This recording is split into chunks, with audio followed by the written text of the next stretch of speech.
Just the Tips. Here we go, everybody. It's Adam and Mike with Just the Tips, live on location from here at the beautiful Wiltwick Country Club. Beautiful day, beautiful morning. Yep, 7 a.m. We're on the Putting Green 10th Tee complex, and we thought we'd bring this one live to you after a long, hard, lonely winter. Yeah, we're finally outside doing this thing. It's going to be nice. Yeah, yep. So, again, this is episode 22. This is a very special Just the Tips, and it is part number 2. Part 2 of what we were discussing last week, because it's clearly a thing. Yeah. So in part 1, we started talking about the mental game, and it was brought up over a series of 3-footers and slippery 6-footers that were just mentally missed more than physically missed. I guess this is a good thing, though, because that just means that we're having important putts. Yeah. Yep. I think it is really important, and it's something everybody goes through. So, like I said, I think this will be a good common denominator. Before we get too far, though, shout out to our sponsors, Sundog Eyewear, as we sit here and coming basking in handy right now. Yeah, the beautiful sunshiny sunrise morning. Yeah. So use the code JTT 15 at checkout. Yeah, we gotta do that, because I was looking just the other day, and there's probably 4 or 5 pair that I want. Oh, dude, I'm telling you. And I said it in one of the previous podcasts, but it's real. I want to start trickling these down. I wear them for everything. Yeah. I need 2 or 3 other pair. I want a specific driving pair. I want a specific golfing pair. And I want to move these into the realm of ancillary activities. Dude, I'm telling you, man, like, when I put these on, and I'm not just saying this, man, I'm telling you this. Yeah. When I put these on, it's almost like they're prescription. Yep. It's the true blue, so they're polarized, and they're true blue version also, and they're freaking awesome. Are they prescription for a slice? Yeah, I got to get the draws. I wonder if they're going to come out with, like, these are the draws. You gotta just, all you can do is see the left side of the fairway. Yep. Also, shout out to our boy Todd over at Ball Hawker. Again, He texted me again last night. He's the best, man. He's the best. He's on fire right now, man. So for all your used, I don't want to call them used. They're secondhand. That's not even good. They're recycled. Yeah, recycled, recovered, recycled and recovered golf balls. They used to be in somebody's bag, then they were in somebody's pond, and now they're right. But he's going to these ponds often. Yeah. So like he's going, like, so they're not sitting there all winter long. Yeah. You know, because he tells me, he's like, I just got back from he's going to nice places too, which we've discussed in previous podcasts, to get these balls. So, you know, you're talking about brand new sleeves of Pro Vs that are making it into the ponds on the first, second, and third hole. And they talk about that environmental thing where, you know, they don't want to, you know, courses don't, especially in Florida. I mean, there's a million courses down there, but they don't want to leave the balls in the ponds. It's environmentally bad in some way that I'm not smart enough to know.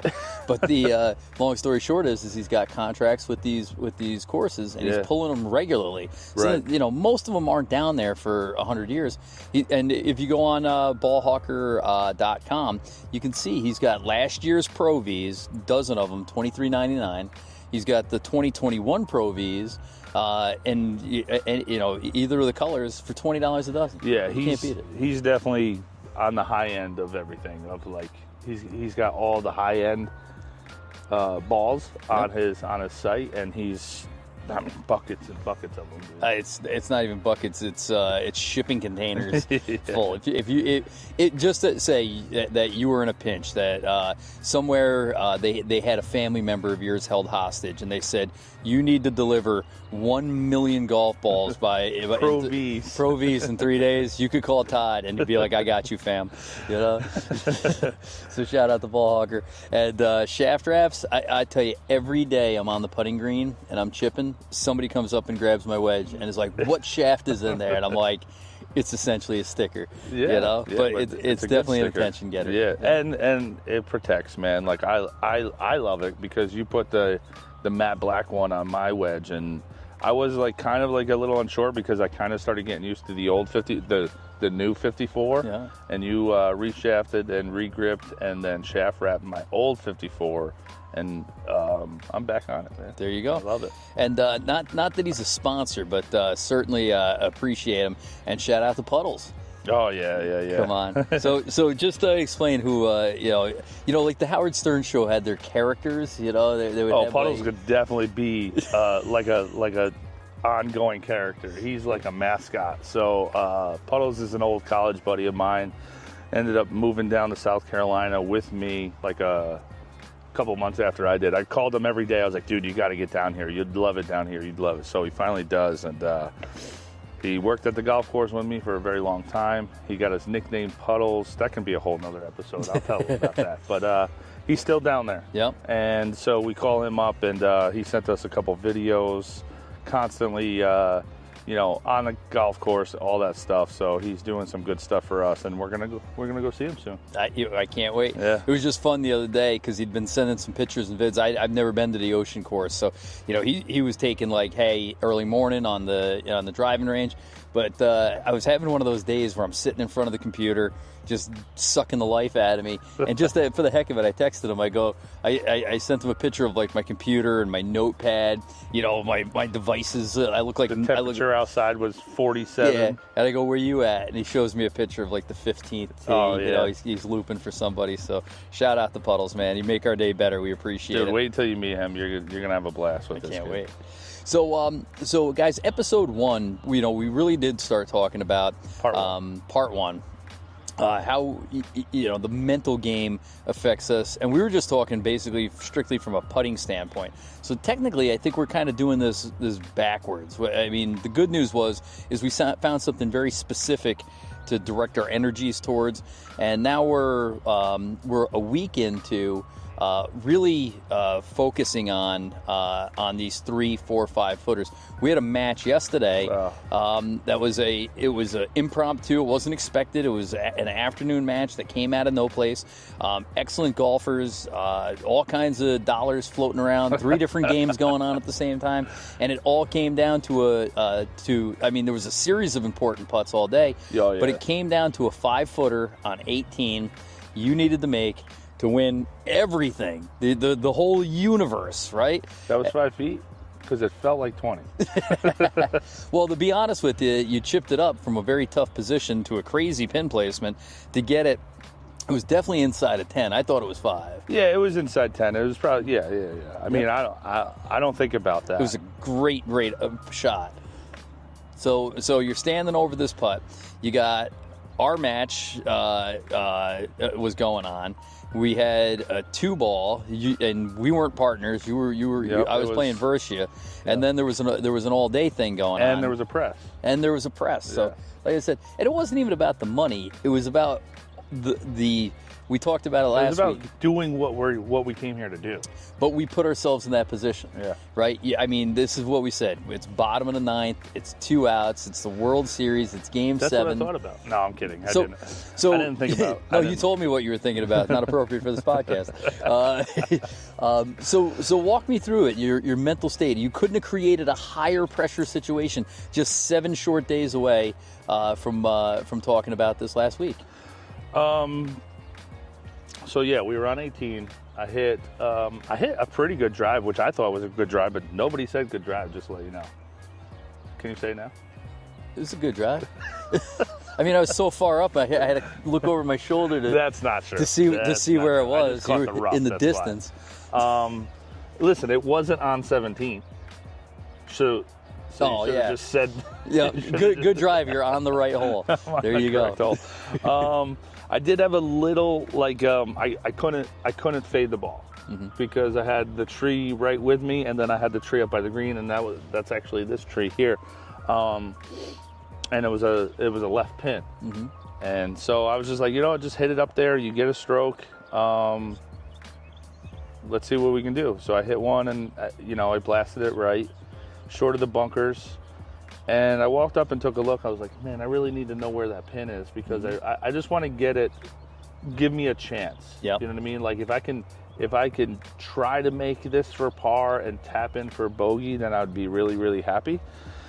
And a lot of times what I do here is I chicken out and take I don't hit my 54, I hit my A wedge instead. Yep. Just to make sure it gets up and over, and that way I don't chunk it.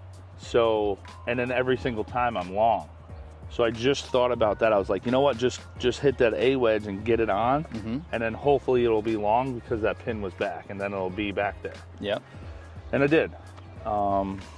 Then I got up there and I was last to putt, and I took everything. Everybody else has got their hat and their glasses off. I wasn't thinking of, not yet. I was just thinking of like, all right, everybody's gonna putt. I got time to read. What we talked about last week. I got time to read the putts, look at it from both sides, kind of, really kind of hone in on everything that was going on. And I said, listen, I got to make this. But worst comes to worst, if I don't make it, we don't lose. You know what I mean? It was a bunch of ties. I was like, but I really do want to make this because then it's a bunch of wins.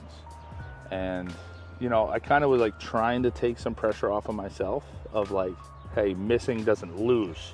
Yep. You know what I mean? Because a lot of times, like, those are the positions I'm in. I'm like, oh, dude, if I miss this, I'm down $10 or whatever it is. This time it was just like a little bit, kind of going back to that, like, hey, this is all on you. Like you're doing this to yourself. Yep. And I think that helped a lot. And I made it. And drained it, dude, with confidence. Yeah. And, it didn't look shaky. It didn't look like you made it by accident. It looked like you accomplished exactly what you set out to do. And I was like... Center of the heart, too. I'm like, this son of a bitch, man. What, if we keep telling him how to win, he's going to keep beating us, So, again, congratulations to you.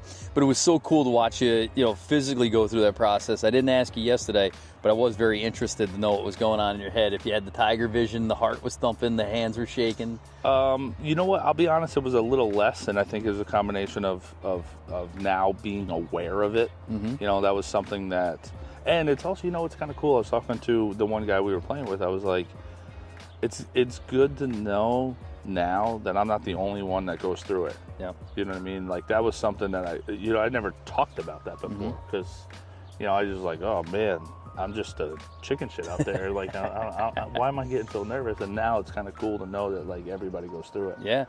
Yep.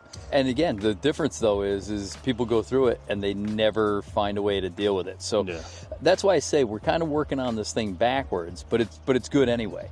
Because it's not just 3-footers, right? It's drives on narrow fairways. It's do you remember number 2 at True Blue?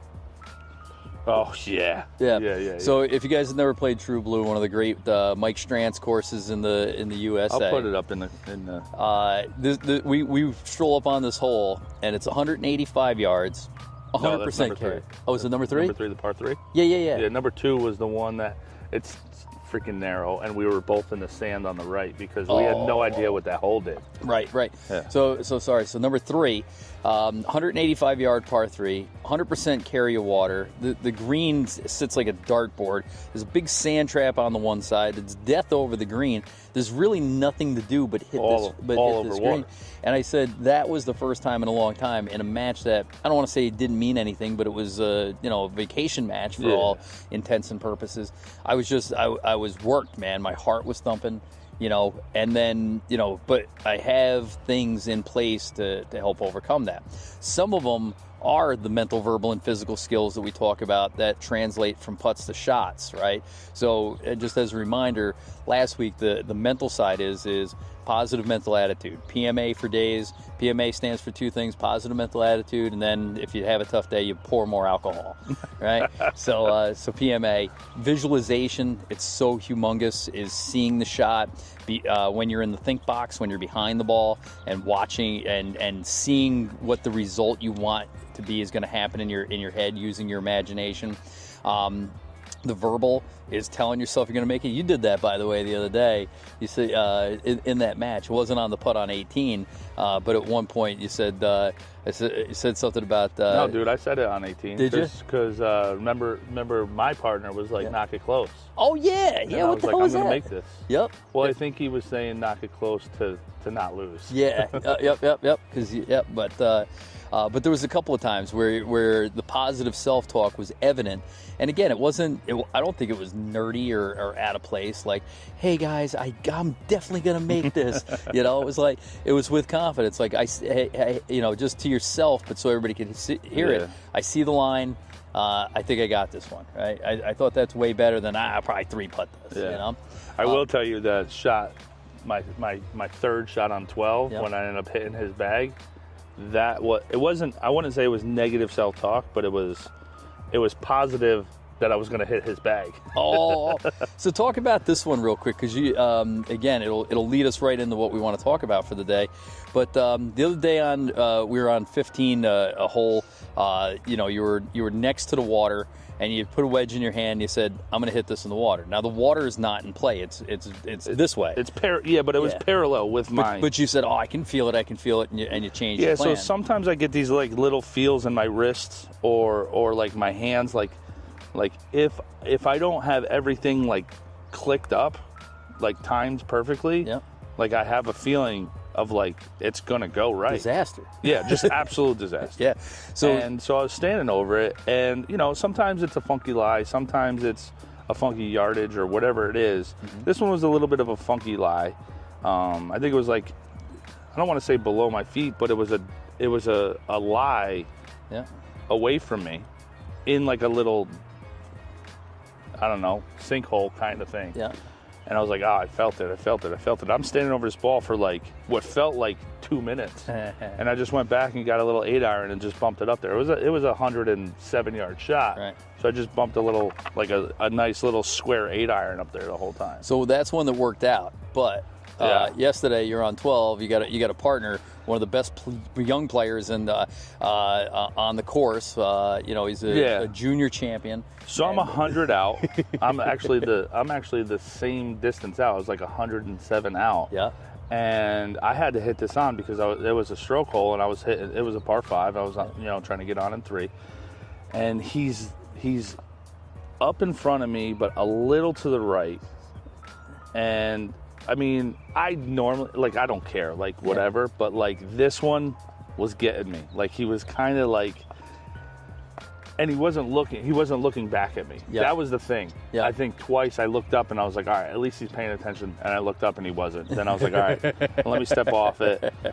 And then I looked up again. I'm like, all right, let's see if he's looking at me. He wasn't looking at me. I'm like, all right, this is not going to be good. But don't think like that. Like, just be positive, hit the shot. And I was positive that his bag was sitting right over this bunker, and I hit his bag. All I hear is this missile. So it's a wedge. It's supposed to go like this. It goes like this, and I hear the bag get hit at about 120 mile an hour ball speed. And I'm like, I saw him up by the green. I go, are you okay? He's like, he's shaking it off like no big deal. I'm like, oh yeah, he acted like it was nothing. I'm like, dude, I almost murdered you.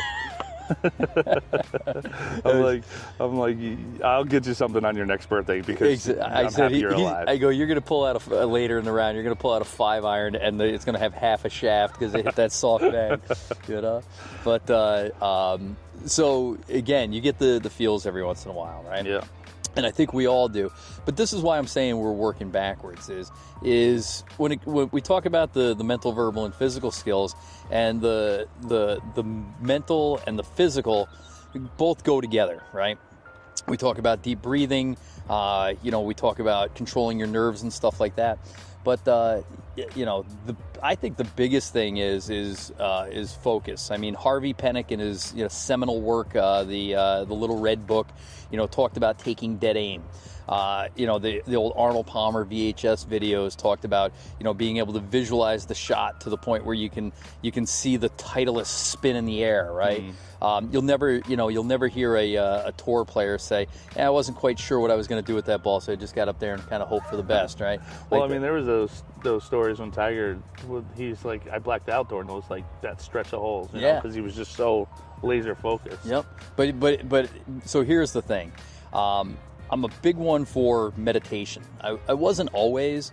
For a series of different reasons, I kind of came to it.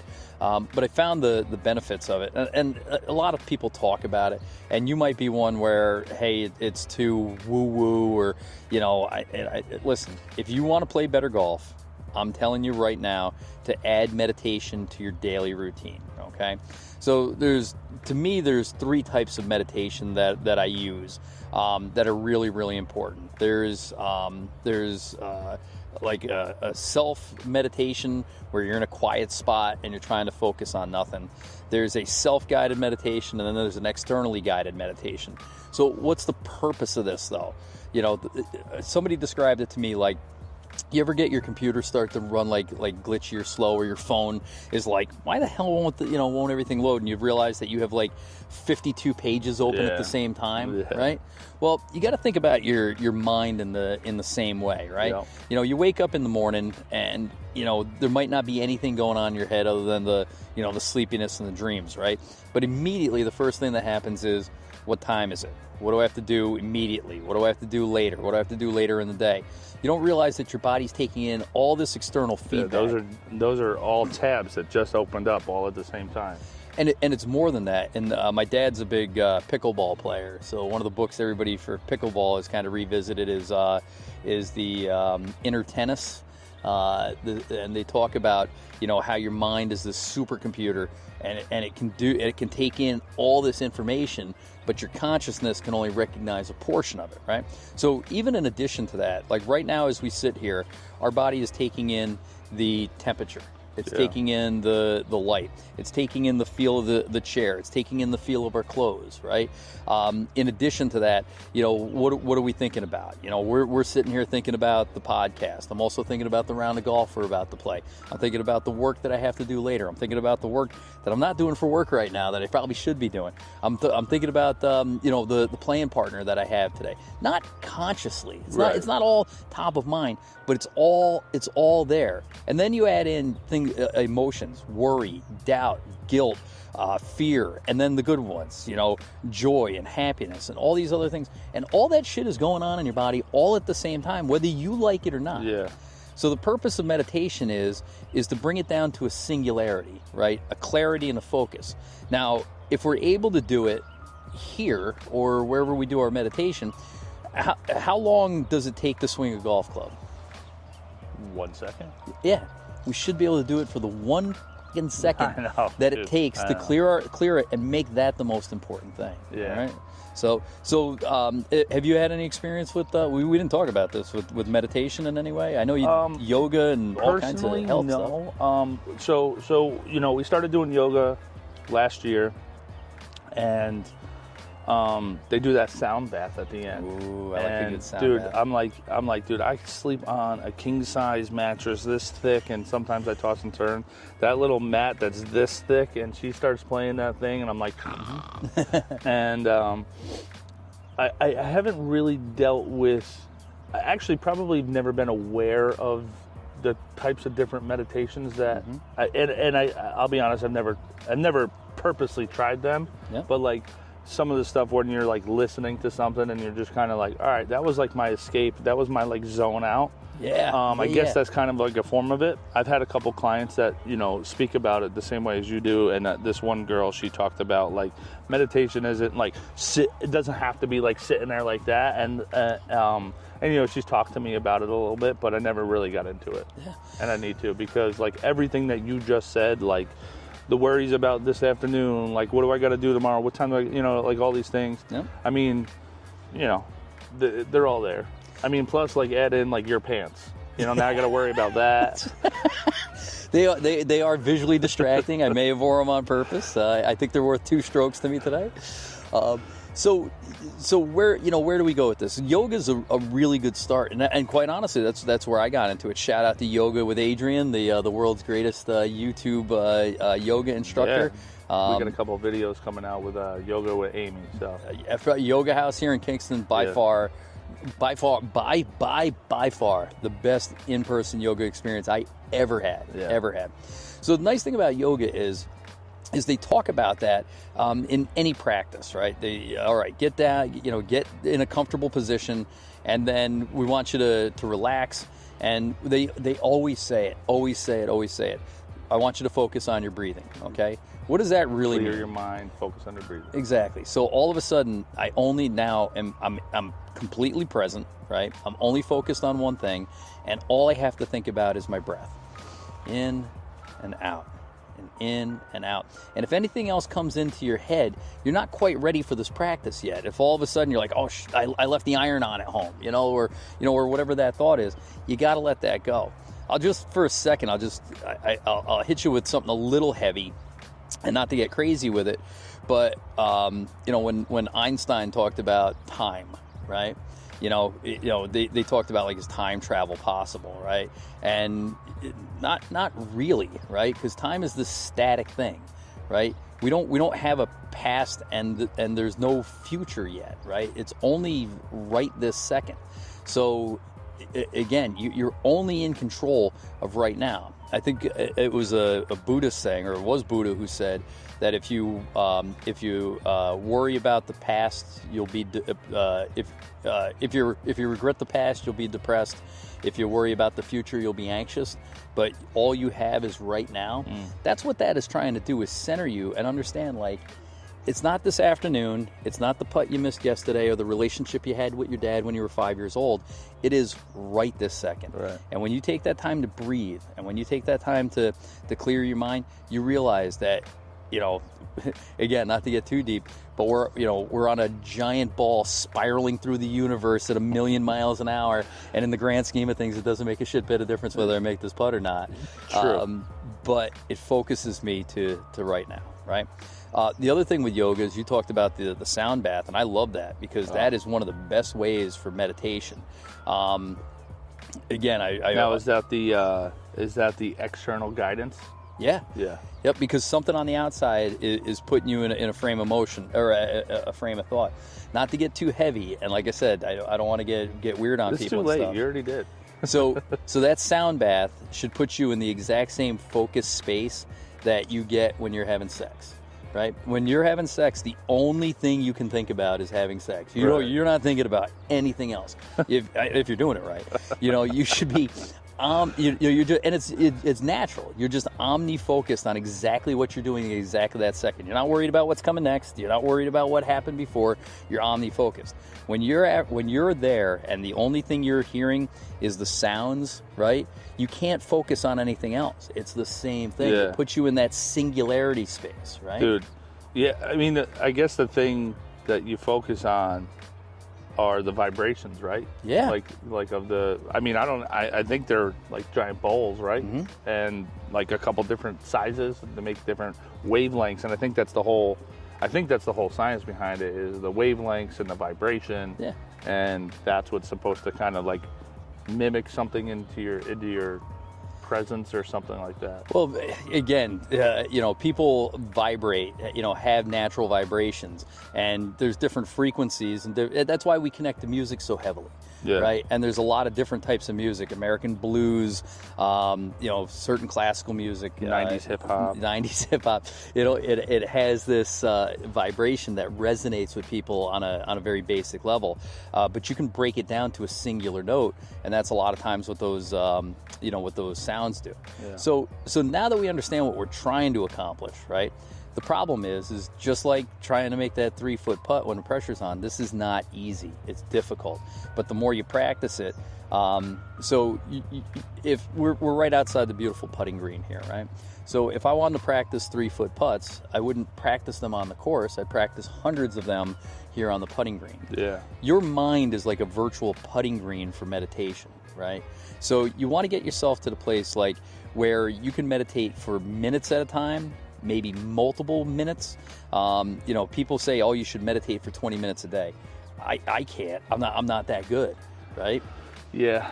So, going back to like what that girl had talked to me about, and she was like really big. She was big into like the next level of stuff, which we can talk about on a different podcast. Yeah. But maybe a little heavy for this morning. Maybe 7 a.m. podcasts or yeah. But she talked about, she was like, do it as much as you can. Like she was saying, listen, Oh, you yeah. got 3 minutes, do it. Yep. You got 20 minutes, do it. You know what I mean? You got three minutes throughout the day, do it. You know, she wasn't saying there's like a set, amount of time that you need to do it. Mike, I love this. I'm going to say it now, but it'll make more sense later. You should edit it in.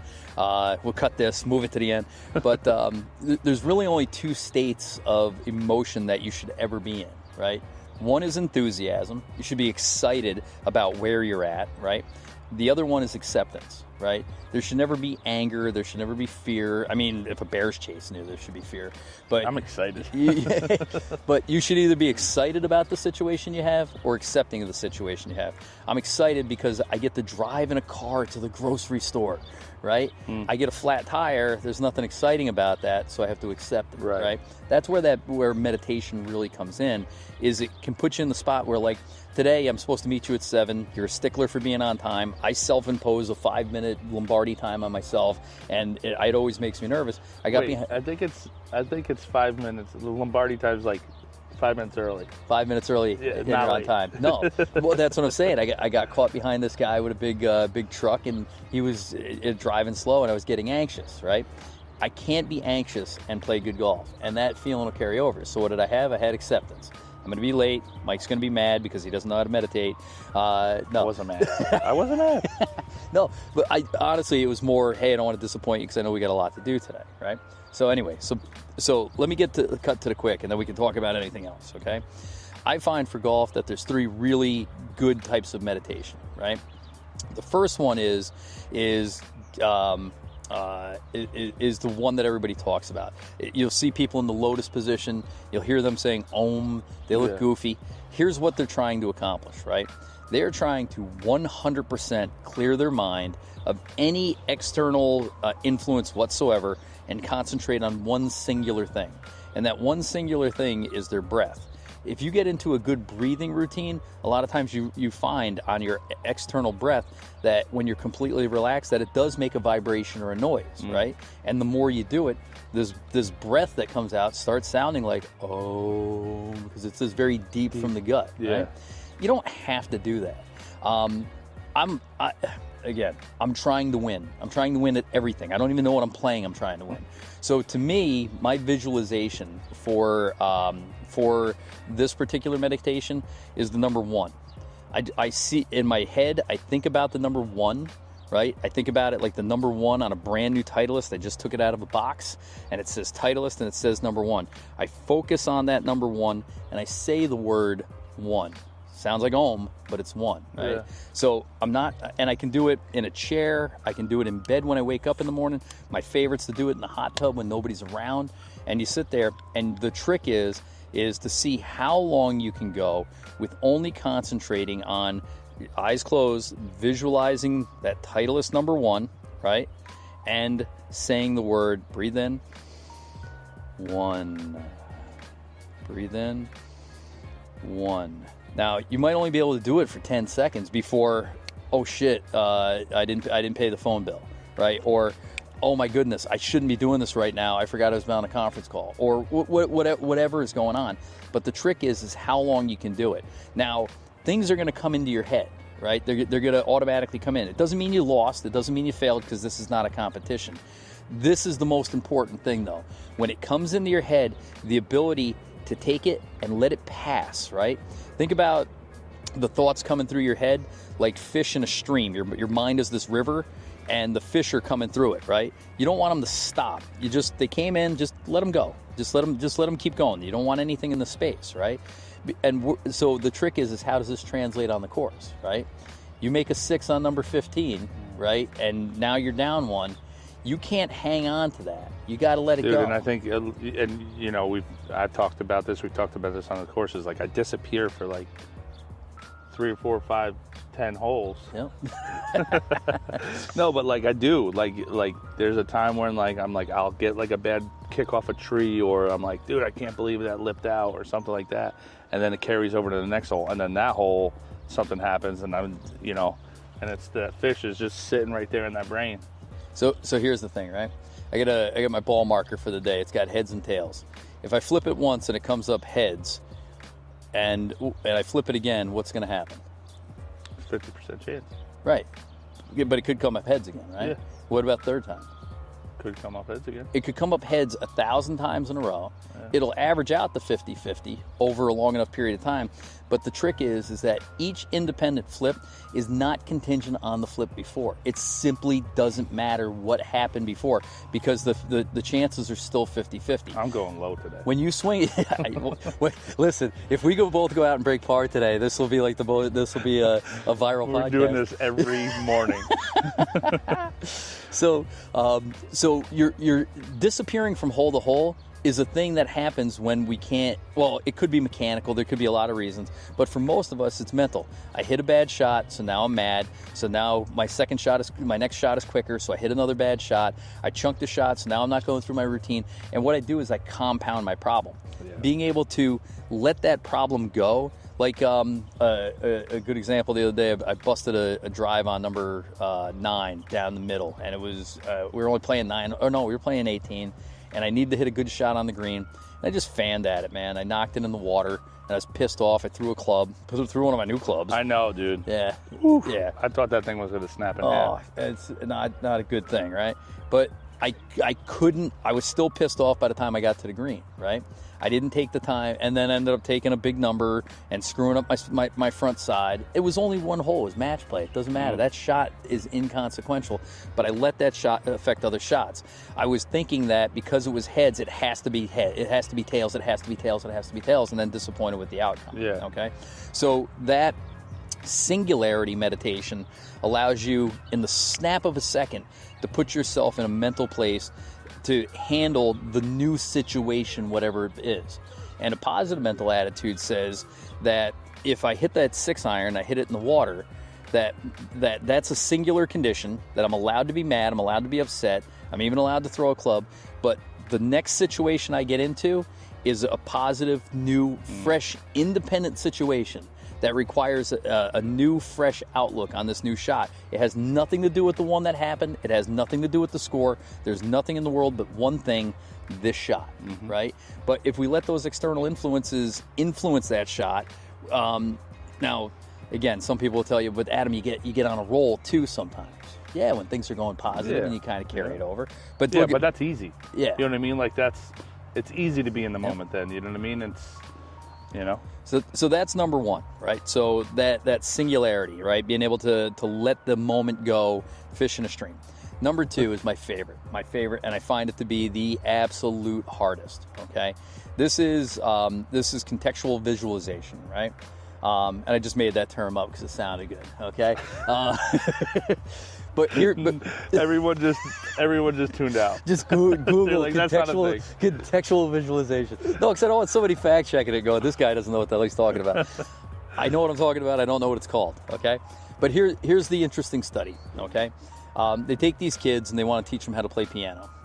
One set of kids plays the piano every day for an hour, right? One set of kids plays the piano one day for an hour and thinks about practicing for 1 hour a day the other 6 days. What they noticed is over a period of time at the end of the experiment that there was very little difference in the skill level of the kids that played every day and the kids that played once a week and thought about playing every day. Yeah. So your mind is such a powerful thing that you can convince it of anything. You can convince it that you played a round of golf, right? Or that's why we think about golf all day long. So we've all done this, right? You had a good round yesterday. I had a good round yesterday. You lay in bed at night, and instead of counting sheeps, you're like, I hit a fairway on 1, I hit the green, and I made birdie on 1. You know, and by the time you get to the 7th or 8th hole, you're in La La Land, right? That's not this. What I'm talking about is forcing your mind to create perfectly in every stitch and blade of grass and every dimple on the ball a perfectly recreated 18 holes of golf. So for me, what this sounds like is I get in a comfortable position, quiet, nobody around, close my eyes, and I start doing my breathing. Just breathe in and breathe out until I'm in a good rhythm. Then I start thinking about putting my blinker on off of Lucas Ave on the Stewart Lane, and I think about driving up through the dogwoods, and I think about looking at the pin on 17 and the pin on 11 and the pin on 12 and the pin on 18, because I'll need to know where those are later. I think about, now it's my mind and it's my dream, so I can do anything I want. I think about getting the perfect parking spot, right? It's the one, as a matter of fact, in my dream, they made a new parking spot just for me. It's got my name on it and everything, right? I get my bag. It's a beautiful day. All my friends are up here. They're all waving. They're saying hi. There's guys at the bar having drinks. And I go to the range, and I only think about the range for like a couple of swings, but I think about a perfect sand wedge into the basket. First one, no pain, right? Second one, pitch and wedge, right to the 100-yard marker. I bounce it off the 100-yard marker, right? I get up to the first tee. I visualize the blue tee markers. I visualize what the tee looks like. I visualize this crisp ball that I put down, and it says Callaway across the front, and I can see the red and blue lines. And then I think about my swing, and I think about hitting the ball past the 100-yard marker with a tight draw, right? Now, I don't hit the ball that far, but it's my dream. I can do whatever I want. I think about hitting a crispy sand wedge with a 2-hop and stop right next to the cup and making a slippery little 6-footer for birdie. And then I think about that all the way around the course. Now, if this doesn't sound hard to you, go ahead and try it. Yeah. Half of you guys won't get up Stewart Lane. Yeah. Okay. Half of you won't be able to complete 3 holes in your head, and they're unless you're the most dynamically strong, mentally tough person in the world, it'll be so hard for you to complete 18 holes. Now you can't rush it. You can't be like, okay, tee shot green. You have to think about everything that you go through. It should take about 20 minutes to play 18 holes in your mind, right? Mm-hmm. If I can get through 18 holes in my head, I am almost physically gassed, right? I mean, this is a mental workout for me, right? And you just shot 18 under. No, because I eagled the par 5. Oh, nice. All right, cool. Right? But Mike, when I first started doing this a couple of years ago, I couldn't even make birdies.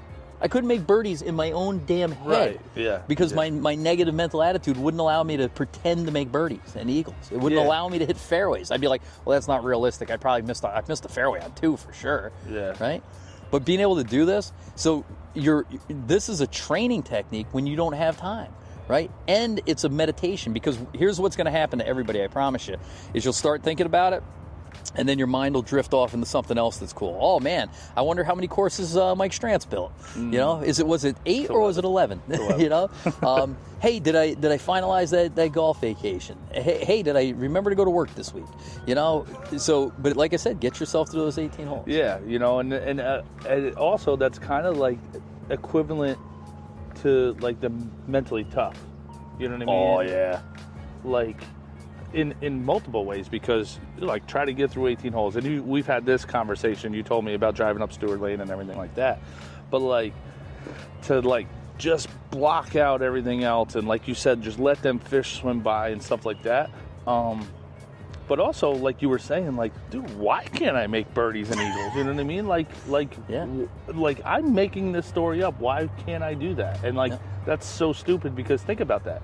If this is your make-believe little thought process in your own head that nobody else is going to know, and you can't even do it there. Yeah. What are you telling yourself? I'm telling you, it's the same thing that we talked about with the other stuff last week. Was like, you know, be confident when you know, don't say negative things when you're chipping. Like, oh, come on, you jerk, don't chunk this one either. You know what I mean? It's like, dude, what are we saying in our own dream that nobody else is going to know? Yep. And that's how we talk to ourselves. Then the other thing is if you're into the law of attraction or universal law, you know, the old saying is, if you see it in your head, you can hold it in your hand. But if you can't even see it in your head, you know, then you're going to have to get wildly lucky. Yeah. Last form of visualization, and then or meditation, and then I got a couple of questions for you, is by far the easiest, and it's something that everybody should do, and it's called guided meditation.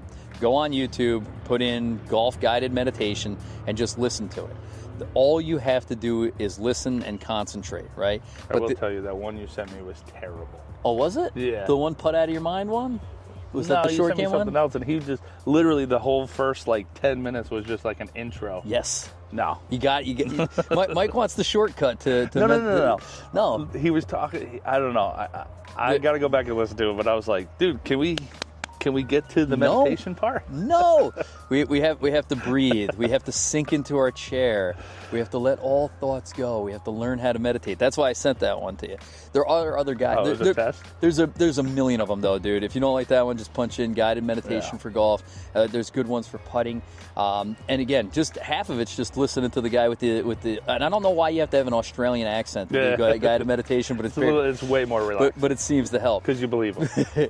But like I said, all you're doing is conditioning your mind. Now somebody else is telling you that you're a good golfer. Somebody else is telling you that you're capable and you're doing it. Your mind will believe what you tell it most, right? So all this information. So again, 3 types of meditation is the singular one where you're thinking about the number one and you're letting things go. The second one is to me a mental toughness challenge of making your mind envision the things that you want it to envision and nothing else. And the third one is letting somebody else guide you. So my thing is that you and I have been, we were having a really good May in the gym. We're only a few days in, but I'm impressed. I'm excited. I'm getting Phil Mickelson calves. It's crazy, right? How are your quads feeling today? I don't have any left. There's none. So we're starting to lift really heavy weight in the gym, right?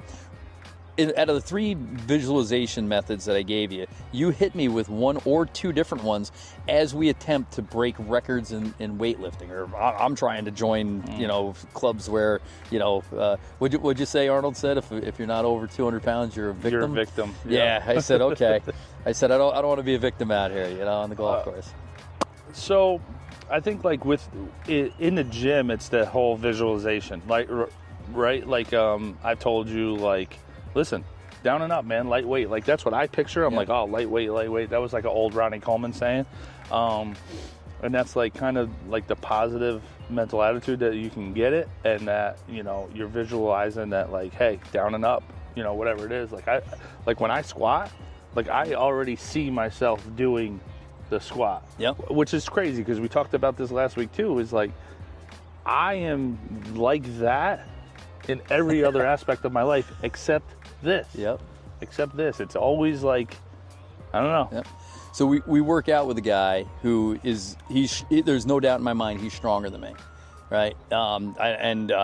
He's in better shape than I am. We all work out together as a group, and yet he struggles to lift we'll lift the same weight, and then when we go to press ourselves, he'll struggle to get to the heavier weights. Where working with you, it's don't tell me what the weight is. I believe you that I can do it, right? And you tell me that, just see yourself pushing this up. It's not as heavy as you think. Just lift it, right? Where I think he gets hung up on numbers and a lot of self-doubt and can't lift the weight. Can't lift it.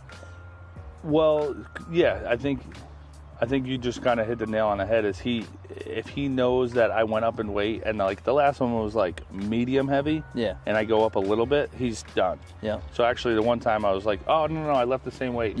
And I went up in weight, but I told him I'm it's the same weight, and it's not.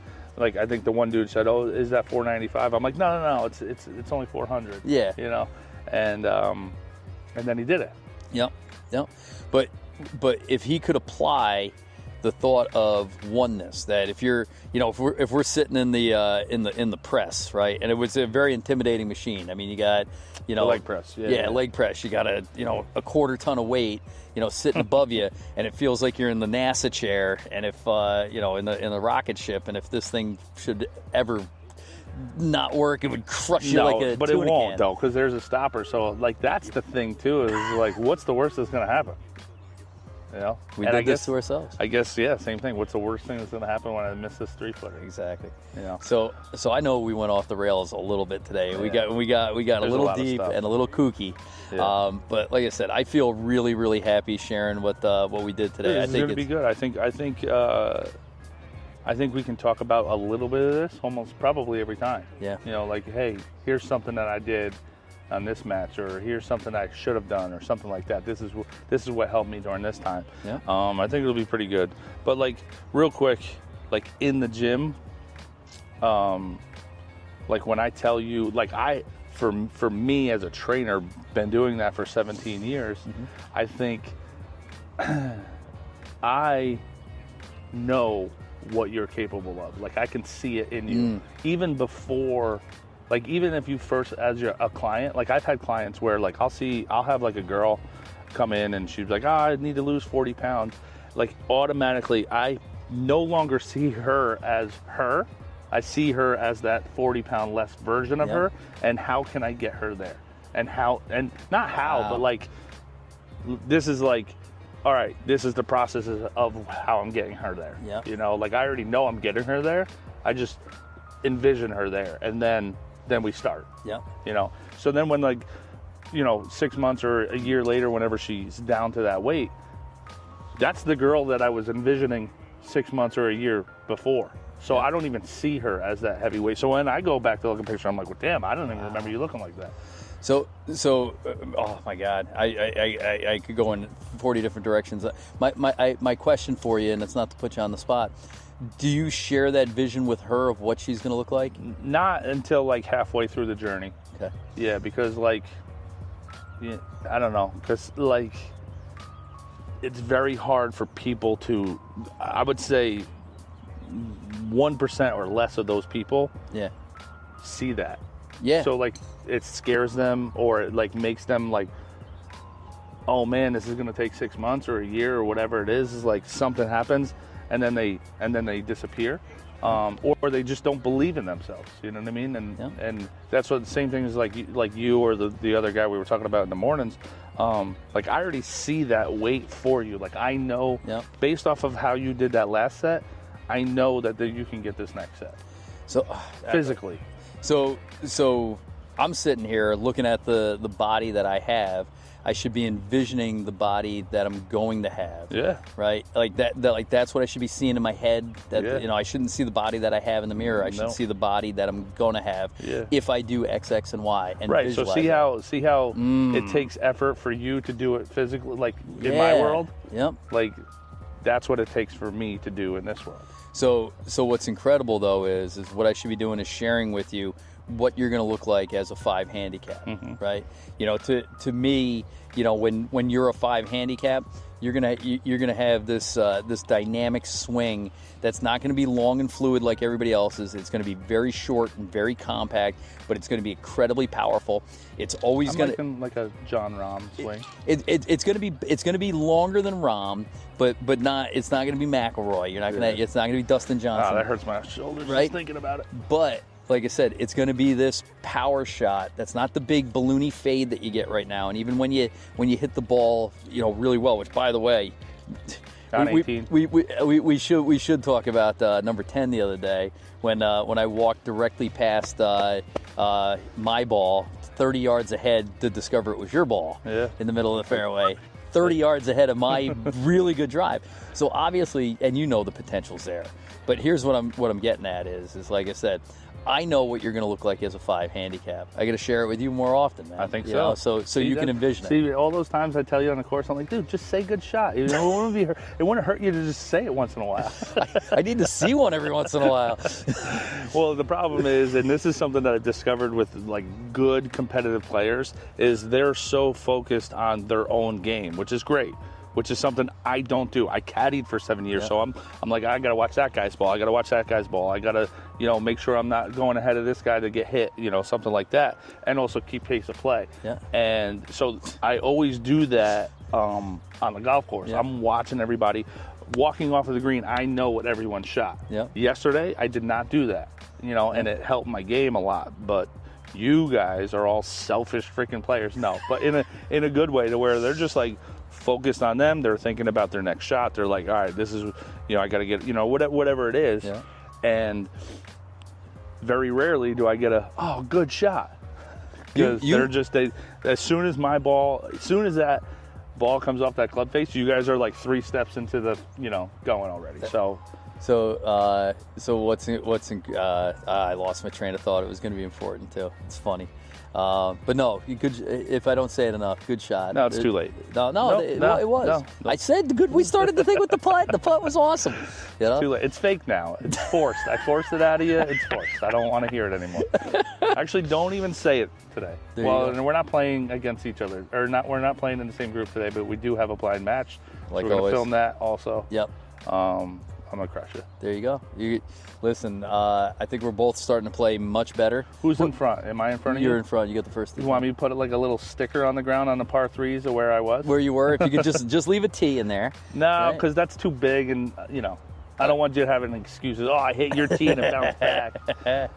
Oh, that's what I was going to say about other people watching stuff, right? There's a famous legend, and I can only imagine it's a legend.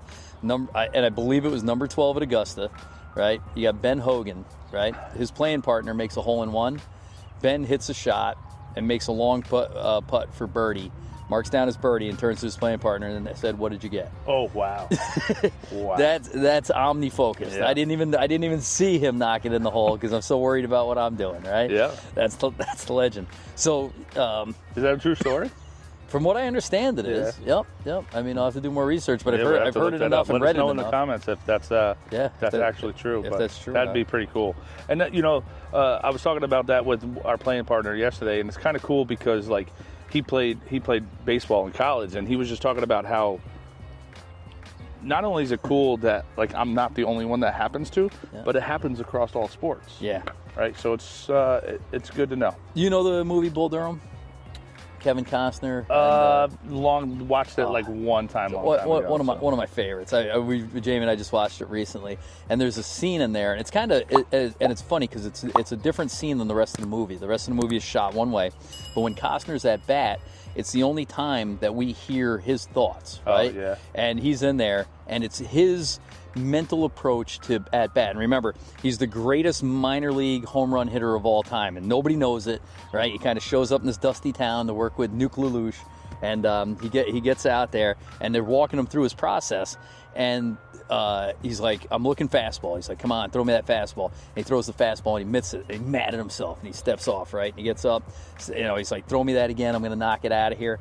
Throws the second ball, and it's a ball. He steps out of the batter's box again, and he starts thinking about Annie, the girl, right? And he's like, "Boy, she's pretty, and what's she seeing that kid? And is she here today?" And he's like, "Whoa!" And he steps off. He's like, and now he's saying it verbally. Get her out of your head. Why are you thinking about the girl? Get her out of your head. Go back and watch that scene. It's everything we talked about today. Unfortunately, is that what your golf life is based off of? Listen, if I could be half as cool as Kevin Costner and Bull Durham, I'd sign up for it right now. By the way, he struck out in that at bat. Oh, because of Annie. Because he didn't Distracted. Yeah. Because it's baseball, and you only hit the ball, even if you're good, 30% of the time. Yeah. In golf, even when you do everything right, it doesn't always work out. Yeah. All right. Yep. So that's our that's a podcast. Yeah, we're gonna have to chop that one up a little. Oof. I feel emotionally drained. I need an emotional support squirrel. Yeah. A hug and a cup of tea. Like I said, don't forget to drink water after this episode. Yeah, if you're gonna listen to this all the way through, definitely hydrate after. All right. I'm Adam. I'm Mike. Just the tips. Just the tips.